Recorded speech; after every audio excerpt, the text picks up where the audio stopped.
People ask me what kind of batteries I use. I use the energizing type, the little bunny, you know. So the Lord keeps me going. We're going to go to page 27 in our syllabus, page 27. And we are going to study the notes on Revelation 12. Notes on Revelation 12. And I'm going to go through this material as quickly as possible. It's going to take us the session this afternoon, and it's going to take us the first 2 sessions tomorrow morning to finish this material. But Revelation 12 is foundational to Revelation 13 and Revelation chapter 17. So we are going to take our time in studying this material. Now, in Revelation chapter 12, we have 3 centers of focus. 3 centers of focus.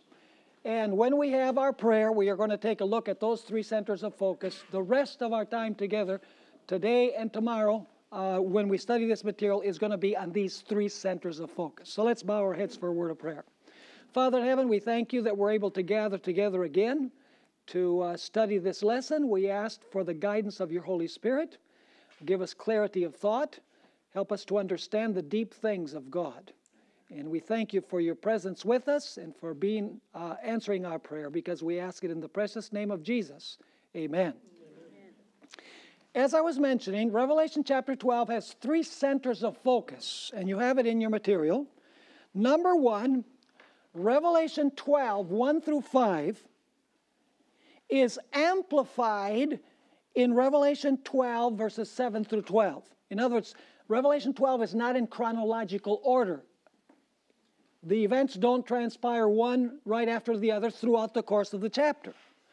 The chapter has 3 repetitive cycles, where what you have at the beginning of the chapter is amplified later on at the end of the chapter. So in Revelation 12, 1 through 5, you have an amplification of that in Revelation 12, 7 through 12. And the center of focus in those verses is the child. And he doesn't stay a child forever. It's the child who is later caught up to God and to his throne. In other words, the center of focus is Jesus in chapter 12, verses 1 through 5 and verses 7 through 12. Only verses 7 through 12 are an amplification of verses 1 through 5. Then the second central focus of the chapter is Revelation 12, verse 6. And that verse is amplified further in Revelation chapter 12, verses 13 through 16. So we need to understand that verse 6 is the intro, and then that is amplified at the end of the chapter in verses 13 through 16. And then the third center of focus is Revelation chapter 12 and verse 17, when the dragon is enraged with the woman and goes to make war, not with the child anymore, not with the woman anymore, but with the remnant of the woman's seed. And that is amplified in all of chapter 13. So is this clear? Very important that we understand that this is Revelation chapter 12 is not in chronological order. If you say, I want to know what the sequence of events is going to be. So you start reading in verse 1 through verse 17, and you have all of the events in order. It doesn't work that way, because the first half of the chapter is amplified in the second half of the chapter. Now let's continue here. In Daniel 7, and Revelation 13, verses 1 through 10, the focus is on the earthly powers that Satan used to persecute God's people. That's the central focus. In Daniel chapter 7, it's the little horn. And in Revelation chapter 13, it's the beast. The earthly powers that Satan uses throughout the 1260 years primarily to persecute God's people. But in Revelation chapter 12, we find that the real persecuting force behind the little horn and behind the beast is the dragon, Satan. So in other words, Revelation 12 takes you behind the scenes to show that Satan is working behind the little horn and behind the beast in persecuting God's people. Is that point clear? Yeah, these will become clearer as we study along. Now, there are 3 Old Testament contexts that form the background to Revelation chapter 12. 3 Old Testament stories or scenarios that help us understand the story of Revelation chapter 12. The first backdrop is the gospel promise of Genesis 3:15. There's no way we can understand Revelation 12 without taking into account this background, the background of Genesis 3:15. The second backdrop is the exodus of Israel from Egypt.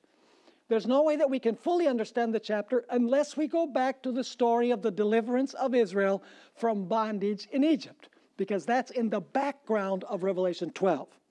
And finally, indispensable for us to consider the story of Elijah, because the story of Elijah is in the backdrop also of Revelation chapter 12.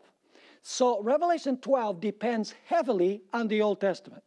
It depends on Genesis 3:15, on the exodus of Israel from Egypt, the story of Elijah, and we're also going to notice that it depends on the little horn prophecy of Daniel chapter 7. So we need to keep that in mind as we study Revelation chapter 12. Now let's take a look at the first backdrop, and basically this material deals with the three backdrops that I've mentioned. Let's take a look at the first backdrop, which is Genesis chapter 3 and verse 15. Let's read that verse. And I want you to notice that there are four elements in this verse, which we are going to take into account. Adam and Eve have sinned. God comes down, I believe it's Christ, comes down to the garden to talk to Adam and Eve. And he of course, pronounces upon them the consequences of what is going to happen as a result of their sin. And then God turns to the serpent in the presence of Adam and Eve. So this is really a promise to Adam and Eve, indirect, because God is here speaking to the serpent, not directly to Adam and Eve, but Adam and Eve are listening according to the context. And so God says to the serpent, this is speaking to the devil, not the literal animal. It says, I will put enmity, that's the first element. I will put enmity between you, this is the second element, the serpent, and the, number 3, woman. And between your seed, that is between the serpent's seed and her seed. So do you see how the enmity is running? The enmity is running between the serpent and the woman, and the seed of the serpent versus the seed of the woman. However, the real enmity is between the serpent and the seed of the woman. Because the last part of the verse tells us, he, that is the seed of the woman, he shall bruise your head, and you shall bruise his heel. So do you see the enmity runs in 3 directions?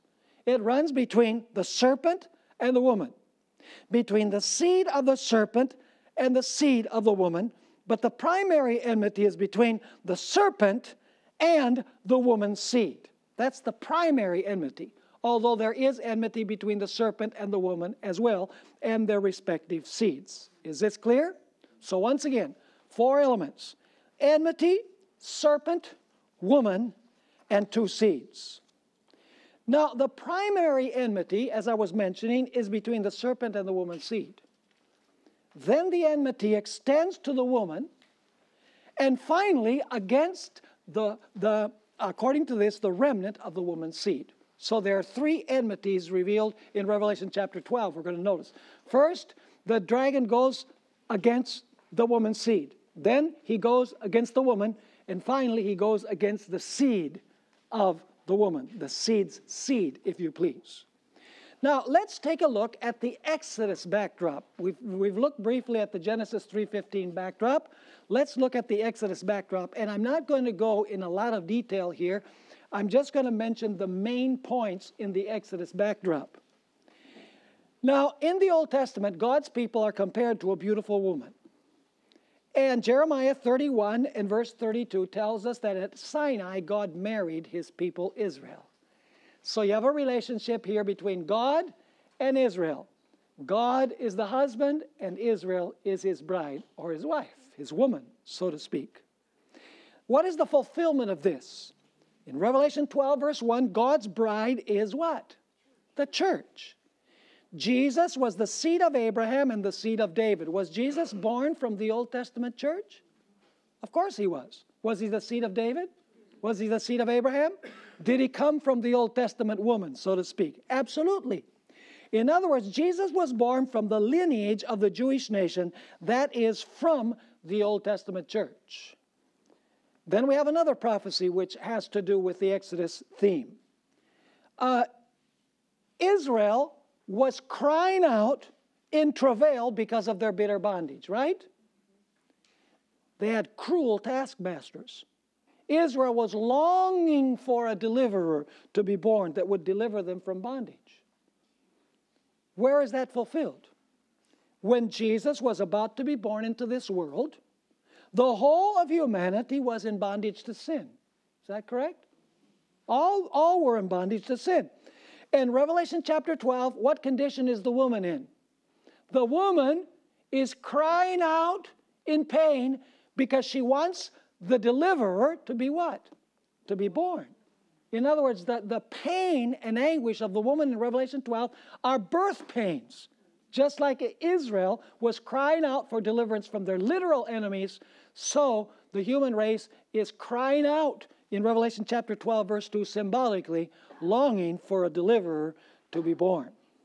Now, the Bible tells us that the power that had God's people in bondage in Egypt was Pharaoh. And in Ezekiel 29, verse 3, Pharaoh is called the great dragon. Interesting. Pharaoh is called the great dragon. In Revelation chapter 12, verse 3, verse 4, and verse 9, Satan is called the what? Satan is called the great dragon.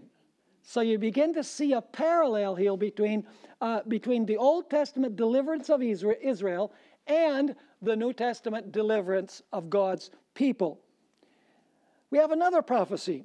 A deliverer was born of a woman. And what was his name in the Old Testament? His name was Moses. Now, with whom was this fulfilled? Was a deliverer born in Revelation chapter 12? Most certainly. Who was that deliverer? Jesus. Was Jesus born from the Old Testament church? I underline that once again. He was from the seed of Abraham. He was from the seed of David. Was Pharaoh afraid that he might lose his throne, and therefore he tried to get rid of the child? Absolutely. Was the devil afraid that this seed born of a woman was going to take away his throne? Yes, and that's why he persecutes the seed of the woman. In fact, that takes us to our next point. At the top of page 29, Pharaoh killed all of the infants in order to get rid of the deliverer. Do we find that repeated in Revelation chapter 12?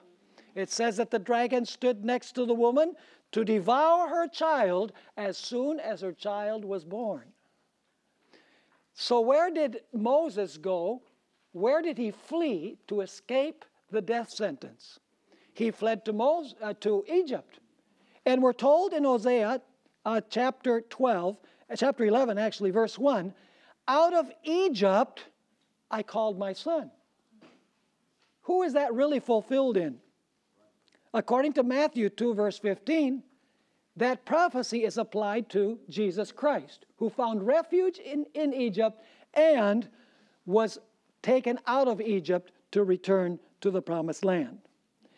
Moses offered a lamb as a sign of deliverance from bondage. What is the fulfillment of the lamb that Moses offered, the Passover lamb? The New Testament says that the fulfillment is none other than Jesus Christ. Our Passover has been sacrificed for us. Israel was baptized in the Red Sea. By the way, the Bible says they were baptized in 1 Corinthians chapter 10. It was a baptism. Was Jesus also baptized? Jesus was baptized in the Jordan River. Did Moses fast for 40 days on a mountain in the wilderness? Yes. Was the patience of Moses severely tested because of the attitude of the people? Most certainly. So let me ask you, did Jesus spend 40 days in the wilderness where he was also tested? Absolutely. Did Moses give a law to Israel from a mountain? Absolutely. Did Jesus give the law of his kingdom from a mountain? It's called the Sermon on the Mount.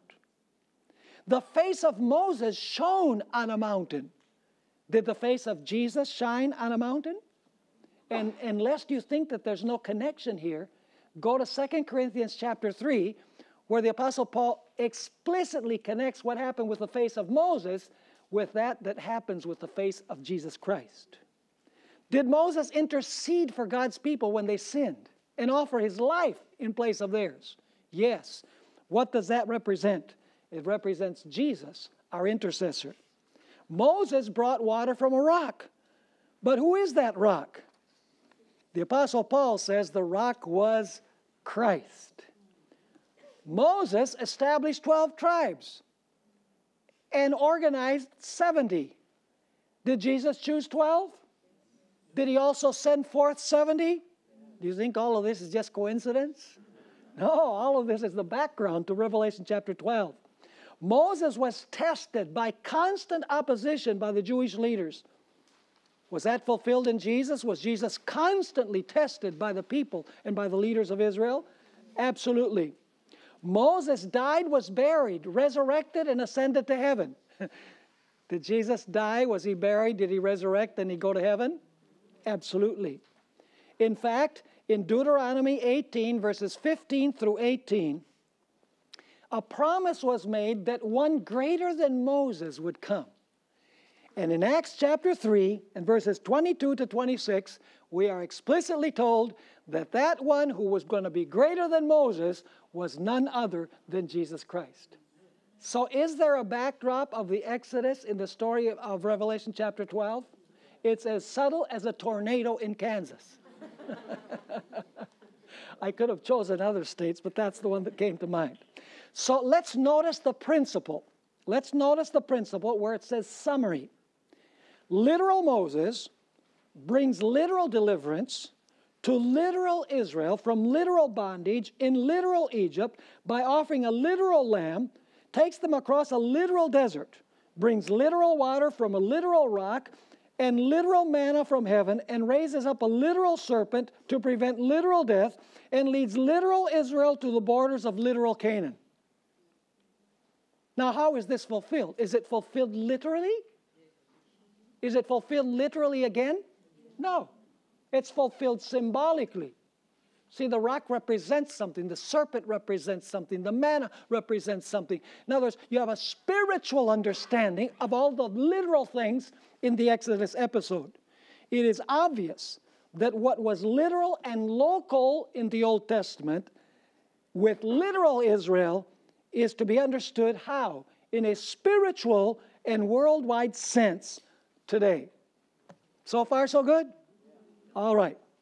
Now let's notice a little more carefully the four elements that we find in Revelation 12. We've mentioned them in Genesis 3:15, but now let's go to Revelation chapter 12 and verse 1.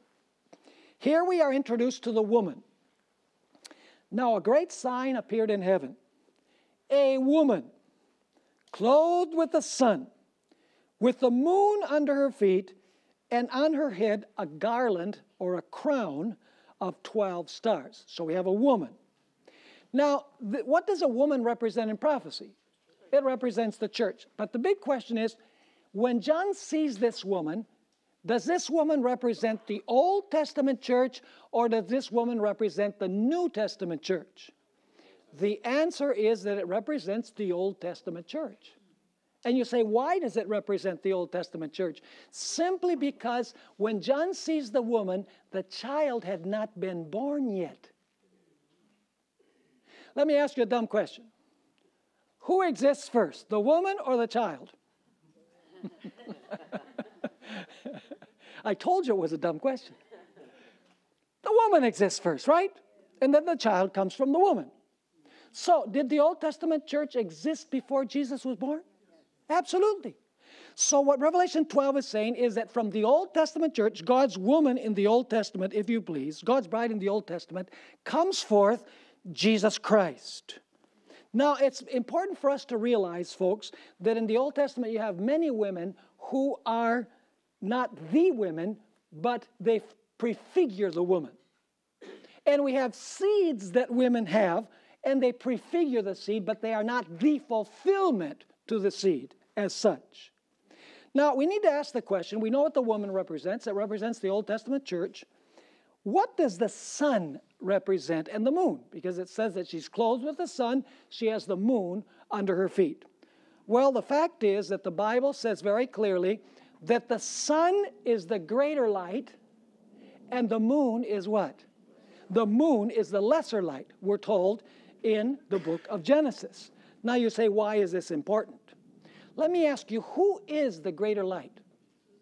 The greater light is Jesus Christ. I know we usually say that it's the Bible, but the Bible gives witness to Christ.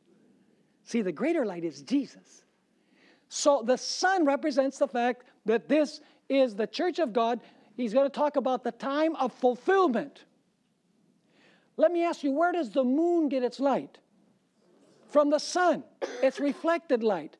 Was the Old Testament reflected light? In other words, did it point forward to the time when the sun would come? Absolutely. So the moon represents the Old Testament, which is a shadow which reflects the light, the glorious light of the gospel age when Jesus comes to this world. Now, you'll notice that there's only one woman in Revelation chapter 12. You know, dispensationalists, you know what dispensationalists mean, right? They're futurists. They believe that God has two mutually separable people. God has literal Israel as his people in the Old Testament, and then he sets aside his plan for his first woman, Israel, and then he comes and implements his plan for the church or for the Gentiles. So God has two mutually separable peoples with separate plans for each of them. Revelation 12 totally obliterates that idea. Because in Revelation chapter 12, we find that there's only one woman in all ages. The woman exists in the Old Testament period, and then it brings Jesus into the world. And then we're told that afterwards, the woman flees to the wilderness for 1,260 years. Is it the same woman in the Old Testament and when the church flees in the New Testament? It is the same church. There are not two mutually separable peoples.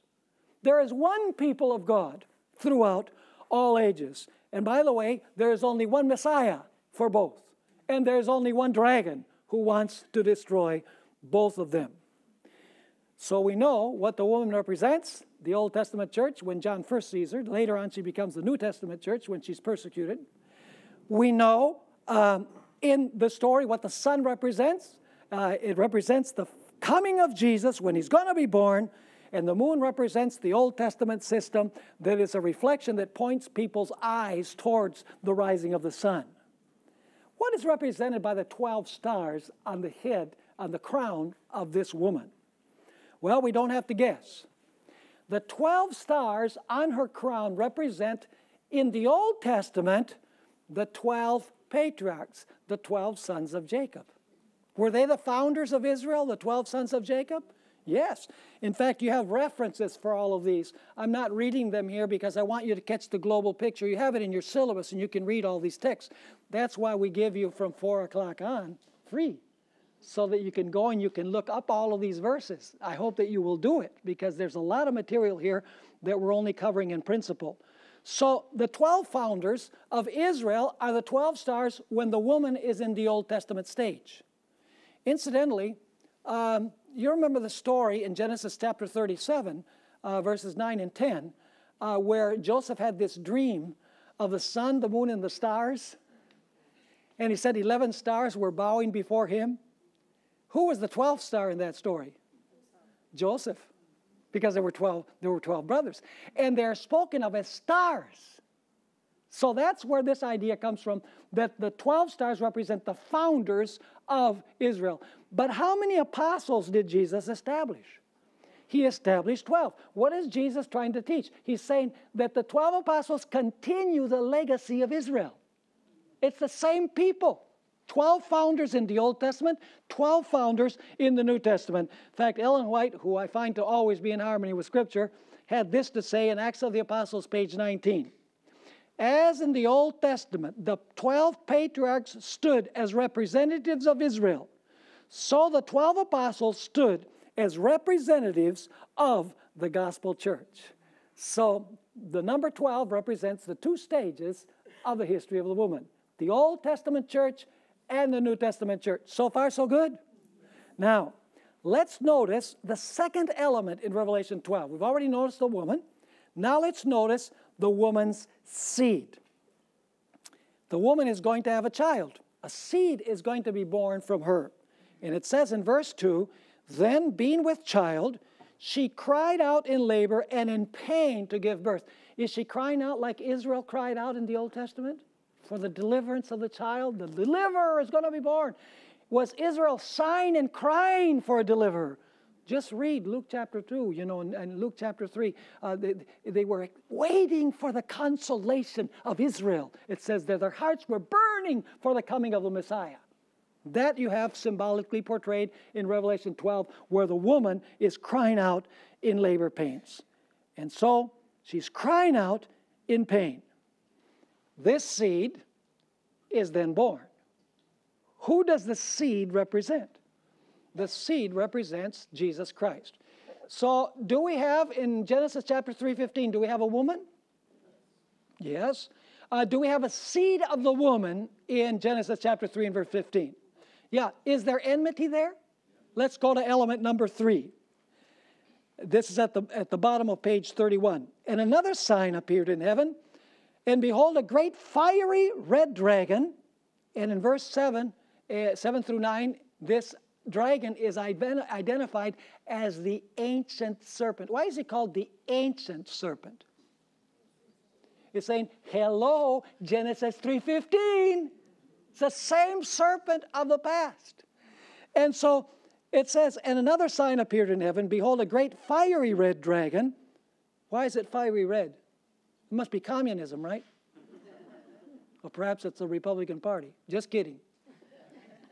No, in the Bible, red represents bloodshed. This is a violent dragon who wants to kill. The context says so. It says it has 7 heads and 10 horns and 7 diadems on his heads. Now, what does the dragon represent? Let me ask you, does this dragon have a seed? Who is the dragon's seed at the birth of Jesus? Herod. Are you following me? Who tried to kill Jesus? You said Herod. I thought it was the dragon. Did it say it was the dragon? It was Satan working through his seed, through Herod. Are you following me or not? And let me ask you, who was the person who brought Jesus into the world? Mary. Are you following me? Now, let's notice what Ellen White had to say about this. This is a statement that is found in Great Controversy, page 438. The line of prophecy in which these symbols are found begins at Revelation 12. Begins with the dragon that sought to destroy Christ at his birth. The dragon is said to be Satan. He it was that moved upon Herod to put the Savior to death. But now notice, but the chief agent of Satan, see, that's his seed, right? Is in making war upon Christ and his people during the first centuries of the Christian era was the Roman Empire, in which paganism was the prevailing religion.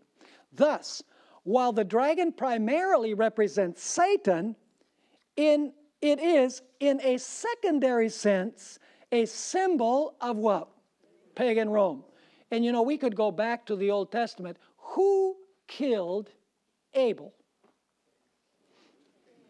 We always say Cain killed Abel. But if you go, and that's true, by the way, but Cain is an instrument of someone else. Because 1 John 3:12 says, not as Cain, who was of the wicked one and killed his brother. So you see, behind the visible agent is the dragon, Satan. So can the dragon represent Satan? Yes. Can it represent Rome? Yes. It's the seed of the dragon who is doing this. Now, is element number 4 there as well? Enmity. See, we've noticed that there's a woman. We've noticed that there is a woman's seed. We've noticed that there's a serpent's seed. We've noticed that there's a serpent. Is there enmity here? Of course there is. It says there in Revelation chapter 12 and verse 4, his tail drew a third of the stars of heaven and threw them to the earth. And the dragon stood before the woman who was ready to give birth to do what? Here's the enmity. To devour her child as soon as it was born. Now, do you remember Genesis 3:15? Who is the primary enmity between? Is there enmity between the serpent and the woman? Yeah. Is there enmity between their respective seeds? Absolutely. But what is the primary enmity? The serpent and the woman's seed. Do we find this beginning in Revelation chapter 12? Who is the enmity between? It is between the dragon or the serpent and the woman's seed. First thing he wants to do is destroy the woman's seed. Now, let's say a few things about Revelation 12, 3 and 4, and verses 7 through 12. And I'm going to follow this quite closely. It's a little bit complex, but I think we'll be able to understand it. It is common in the book of Revelation to present the broad sweep of events and group them together. In other words, without any time interval between one event and the other. Let me give you some examples. In Revelation 8, verses 3 through 5, you don't have to look it up, but in Revelation 8, 3 through 5, there is an angel who's standing with a censer in his hand, and then he throws down the censer, and the temple is filled with smoke. Now, if you read Revelation 8, verses 3 through 5, you get the impression that this is happening simultaneously. In other words, he begins to wave the censer, and then he throws it down. But when you carefully examine it, you notice that this is the introductory passage that gives us 2 points of time. It gives us a point of time when the intercession began, and it goes forward to the time when intercession ends, when the censer is thrown down.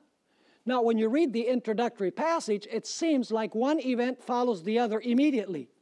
But the verses are simply giving you the broad sweep, the total picture, and then after that, it's going to give you the details between one event and the other event. Are you following me? Also, Revelation chapter 13 and verse 11. It says there that John sees a beast rising from the earth. It has 2 horns like a lamb and speaks like a dragon. If you read that verse, it gives you the impression that having 2 horns like a lamb and speaking like a dragon happen like that together. But we know that there is an interval of time between when this beast has the 2 horns like a lamb and when he ends up speaking like a dragon. But verse 11 is given you in the introduction the total sweep, the beginning and the end. It's synthesizing it in one verse. And then the following verses are going to amplify the details between one point and the other point. Let me give you another example. Revelation 13, verse 3. It says, I saw one of his heads as if it had been wounded to death, and its deadly wound was healed. Doesn't it sound like it receives the deadly wound and then the wound is healed right away? But when you study the prophecy, you'll notice that there's a time interval. It's giving you both points of time. It's giving you when the deadly wound is given, and then it goes to the end when the deadly wound is healed. And then in the following verses, it's going to explain all of the events that take place in between. Are you understanding what I'm saying? One more example, and there should have been a bullet for this one. Revelation 11, verse 19 says the temple of God was open in heaven, and the ark of his testament was seen. And then it says, and there was thunder and lightning and a great earthquake. Now, if you read that verse, you would think that when the temple of God is open in heaven, immediately there's this earthquake and there's lightning and there's thunder. But no. You see, when you continue studying the rest of Revelation, all the way up to chapter 16, you'll notice that the opening of the temple in heaven occurred in 1844. Whereas the thunder, lightning, and earthquake don't take place until the 7th plague. So basically, Revelation 11:19 is giving you the starting point of the sequence. The starting point is the beginning of the judgment in 1844. But the same verse is giving you the ending point, and then it goes on to explain the events that transpire in between. Is this making sense? And if we don't understand it this way, we are going to get so messed up we won't be able to understand what Revelation is talking about. Now, Revelation 12, verse 4. Let's apply this now to Revelation chapter 12. Revelation 12, verse 4 presents the entire sweep of the great controversy between Christ and Satan, from the origin of sin in heaven until Jesus died on the cross. Verse 4 first gives a flashback into what happened in heaven. Okay? So it takes verse 4 gives you a flashback about what happened in heaven. You know, the tail of the dragon drew a third of the stars from heaven and threw them to the earth. That's what happened originally. But now notice, verse 4 gives a flashback into what happened in heaven and then goes right on to describe the birth of Jesus. Are you catching the picture? So in other words, it's taking you a flashback back to the very beginning of the great controversy, and then it takes you forward in one verse to the birth of the child. But obviously, the dragon did not take a third of the stars down from heaven the very moment that he went to try to kill the child. You have a time interval in between. Now, in verse 7, once again, he gives a flashback to heaven. You know, some people say, well, this is kind of out of order, because it says, then there was war in heaven. I mean, why does it take you from the birth of Jesus all the way back to the war in heaven? Because Revelation is not in strict chronological order. If you're going to understand Revelation, you have to understand how it is organized, how it is structured. And the structure of Revelation is complex. You know, a few years ago, I prepared a syllabus called The Wise Shall Understand, where I deal with the intricate literary structure of Revelation. It's amazing. No human mind could have devised the book of Revelation the way it's written. It is too intricate. It is too perfect. It's amazing. So I want you to notice here in verse 7, once again, he gives a flashback to heaven and then deals with events after the ascension of Jesus. So are you seeing what's happening here? Goes back to heaven in verse 4, then he goes to the birth of Jesus. Then he goes back to heaven, and then he goes to the ascension of Jesus. So verses 3 and 4 are picked up later on in verses 7 through 10 to describe events that take place at the ascension of Christ. So basically, in verse 7, once again, he gives a flashback to heaven and then deals with the events after the ascension of Jesus. So verses 7 through 10 take us a little further forward than verse 3 and verse 5. Because verse 3 and verse 5 takes us only to the birth of Jesus, whereas verses 7 through 12 take us to the ascension of Christ. Is this making sense? Good. The structure of Revelation 12, 3 and 4 is to be understood in the following manner. Here's the summary. Focus on Christ's birth, first of all, verses 3 and 4. First of all, you have a flashback. Before creation, in heaven, the dragon, by his lies, swept 1/3 of the angels, of Christ's angels, from heaven. Is that the original event? Yes. What is the historical event that comes later on? Satan stood before the woman when Jesus was about to be born.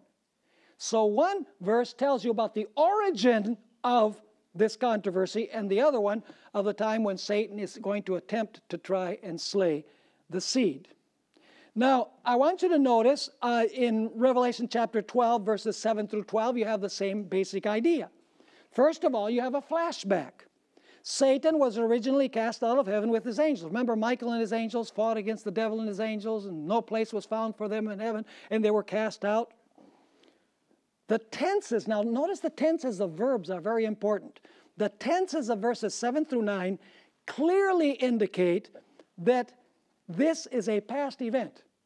What is happening between Lucifer and Michael and his angels and the dragon and his angels, this is an event that is past when John is writing. You say, how do we know that? Well, let's notice the tense of the verbs. And war, what? Broke. What tense is that verb? It's an aorist in Greek. It's past. Michael and his angels fought. What tense is the verb? Past. With the dragon, and the dragon and his angels fought. Is this a flashback to the origin of evil in heaven? Absolutely. Continues saying, but they did. What tense? Past. They did not prevail, nor was a place found for them in heaven any longer. So the great dragon was, what tense is the verb? Past, was cast out, that serpent of old called the devil and Satan, who, now you have a present participle. John is saying who deceives the whole world. It says, He was cast to the earth, and his angels were cast out with him. Is this a flashback to the original controversy? Yes, because the purpose is to show where this nasty devil came from who wants to kill the child. Now, verses 10 through 12 are very interesting. They will now describe the consequences of the past event and of the historical event. They will describe, in other words, the heavenly victory celebration when Jesus dies on the cross and when Jesus ascends to heaven. Notice verse 10 and 11, where it says reaction in heaven. Then I heard a loud voice saying in heaven. Is this what tense? Now he's bringing us to the present, his present. Now salvation and strength and the kingdom of our God and the power of his Christ have come. For the accuser of our brethren, who accused them day before our God day and night, has been cast down. See, once again it goes to the past tense. And they overcame him by the blood of the Lamb and by the word of their testimony, and they did not love their lives even unto the death. Now I'm going to skip the following two statements that we find on page 33. Let's go to the top of page 34. You have the reaction in heaven. Are you following me or not? So basically what is happening is Jesus is born. We have an explanation that the dragon who drew a third of the stars in heaven is going to try and kill the child. Then in verses 7 through 10, we have, once again, going back to the origin of the controversy, and then you have the ascension of Christ and the victory of Christ at the cross, carrying us forward. Now, notice Revelation chapter 12 and verse 12. Therefore rejoice, O heavens, and you who dwell in them. But now notice, heaven is to rejoice, but what are the earthlings supposed to do? Woe to the inhabitants of the earth and the sea, for the devil has come down to you having great wrath, because he knows that he has but a short time. Very, very interesting reaction in heaven. So, is the meaning of Revelation 12, 1 through 5 clear in your mind? But now we need to go to the second division of Revelation chapter 12. The first division of Revelation chapter 12 is chapter 12, verses 1 through 5, which deal with the persecution against the child, with the flashbacks into heaven, and verses 7 through 12, which takes us to the flashback in heaven, and then to the ascension and victory of Christ. But now we need to notice that there's a next stage. The devil was not able to kill the child. He was not able to gain the victory over the child. So now who is he going to go after? He's going to go after the woman. Let's notice the next section in our material, Revelation 12, verse 6 and 13 through 15. Remember, verse 6 is repeated in verses 13 through 15 with additional details. So we need to link verse 6 and verses 13 through 15, and it'll become obvious that we have to do this as we study along. Now, Revelation 12, verse 6 is amplified in Revelation 12, 13 through 15. The devil first wanted to get rid of whom? Of the child. That's what we just studied. When the child escaped, then he goes after the mother of the child. He goes after the woman, in other words. And then finally, when God provides refuge for the woman to escape the ire of the serpent goes against whom? Goes against the remnant of her seed. Now that expression, the remnant of her seed, has been misunderstood. You know, we've said that the remnant of her seed are the last remaining saints that exist in the world. They're the remnant, like the last piece on a roll of material. But really, the seed has already been identified in Revelation chapter 12, hasn't it? Who is the woman's seed? Jesus, right? Clearly, it's explained that the seed of the woman is Jesus. So who is the remnant of her seed? It is the remnant of Jesus. The remnant of Jesus. The last remaining portion of the church of Jesus Christ. Now, Three Old Testament contexts we need to take into account when we deal with Revelation chapter 12, Genesis 3:15. And additionally, we need to deal with Daniel 7 and with the Elijah story. And we're going to dedicate quite a bit of time to these contexts. Now let's read verse 13 through verse 16, through verse 15. It says, "Now when the dragon saw that he had been cast to the earth, he persecuted the woman who gave birth to the male child." So his wrath is now being focused against whom? Against the woman that brought the child into the world. "But the woman was given 2 wings of a great eagle, that she might fly where? Into the wilderness, to her place, where she is nourished." Notice the elements, very important elements. It says that the woman flees to the wilderness, to her place, where she is nourished. How long? Time and times, and half a time from the presence of the serpent. And it says in verse 15, "So the serpent spewed water out of his mouth." What does water represent? It represents multitudes, nations, tongues, and peoples. The dragon is using his peoples to do what? That he might cause her, that is the woman, to be carried away by the flood. Those are verses 13 through 15.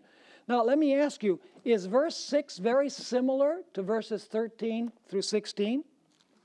Let's notice verse 6, Revelation chapter 12 and verse 6. Same elements. It says there in verse 6, "Then the woman," there's the same element, "fled into where? The wilderness, where she has what? A place, that they should what? Feed her." Are these the same concepts that we find later in the chapter? Absolutely. "And feed her there for how long?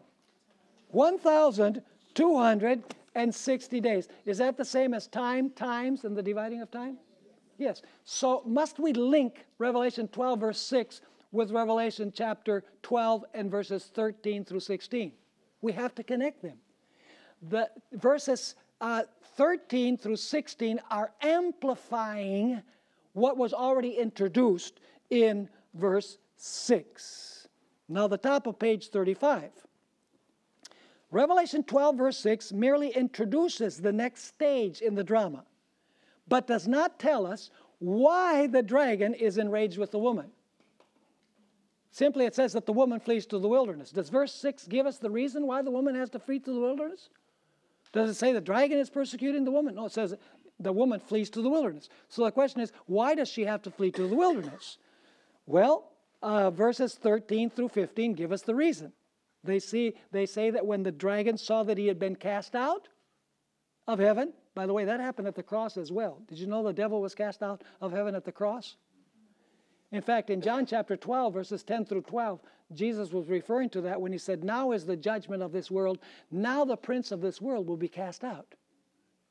Now, and he was referring to his death on the cross. He was not physically cast out of heaven, but he was cast out of heaven as the representative of this world. And the sympathies of the heavenly beings were taken away from him when they saw the way that Satan treated Jesus in Gethsemane and on the cross. He was cast out of heaven in the sympathies of the heavenly beings and as the representative of the worlds. He could not go to the heavenly council like he did in the book of Job. He was excluded from representing this world because Jesus became the new representative of the world. Now, a comparison of Daniel 7:25 and Revelation 12:6 and 14 reveals 3 things. Number 1, the woman represents the saints of the Most High. In Daniel 7, it says that the little horn persecuted the saints of the Most High. In Revelation 12, it says that the dragon persecutes the saints of the Most High. So the question is then, who is the woman that is in Revelation chapter 12? Well, Daniel 7:25 says that it's the saints. Revelation chapter 12 says it's the woman. So who is the woman? The woman are the saints. See, Daniel and Revelation explain one another. The second point that we can know is that the power behind the little horn of Daniel 7 is the dragon. Is that clear? See, Daniel 7 says little horn. Revelation 12 says the ancient serpent, the devil and Satan. So we know that the little horn is the emissary of Satan, in other words. And then also the connection between Daniel 7:25 and Revelation chapter 12 and verse 6 is the time period, time, times, and dividing of time. So is there a link between Daniel 7 and Revelation chapter 12? There's a very clear connection. Ellen White understood this. In Great Controversy, page 439, she stated, for 40 and 2 months, the 40 and 2 months are the same as the time and times and the dividing of time. 3 years and a half, or 1,260 days of Daniel 7. The time during which the papal power was to oppress God's people. This period, as stated in preceding chapters, began with the establishment of the papacy in AD 538 and terminated when? Terminated in 1798. You know, some people are trying to reinterpret this time period. They're saying that the 42 months are future. That the times, and dividing of time are future. It's going to be literal time. It's not going to be symbolic time. There's no basis in the spirit of prophecy for such an idea. She says the 42 months and the 1,260 days represent the same period, 538 to 1798.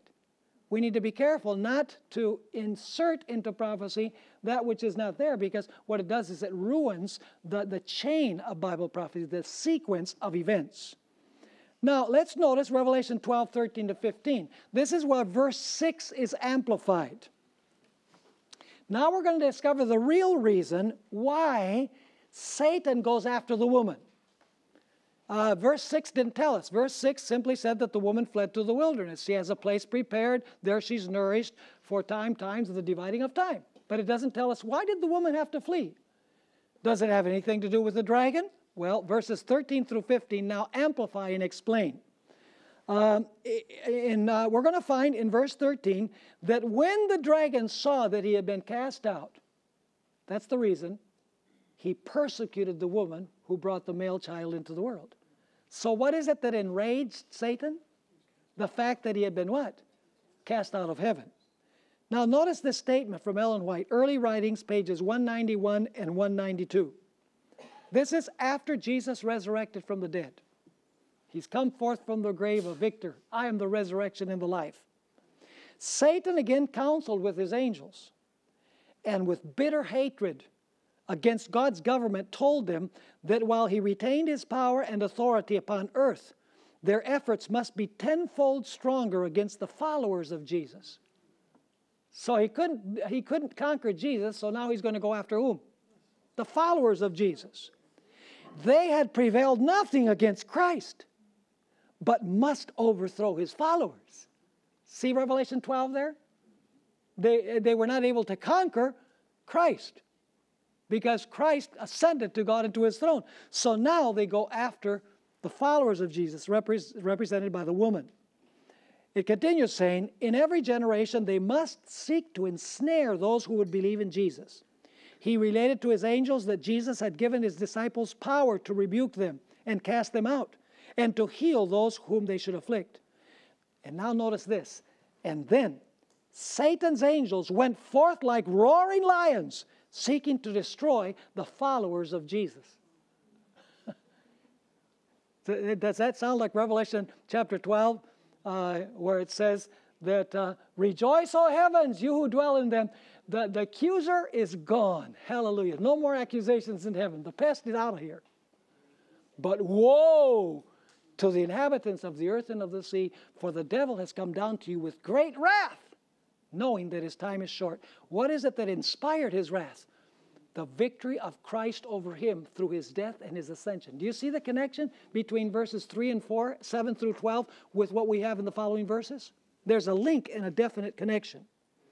Now, verse 14, we just commented on verse 13. Verse 14 mentions that the woman is given 2 wings, the 2 wings of the great eagle. Now, what does that mean? This is a symbolism that is used in the exodus of Israel from Egypt.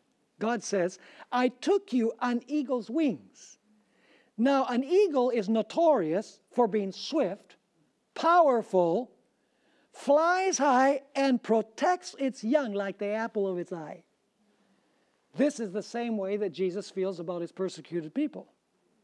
In fact, in Exodus 19, verse 4, God says, I took you on eagle's wings. I delivered you from the oppressor.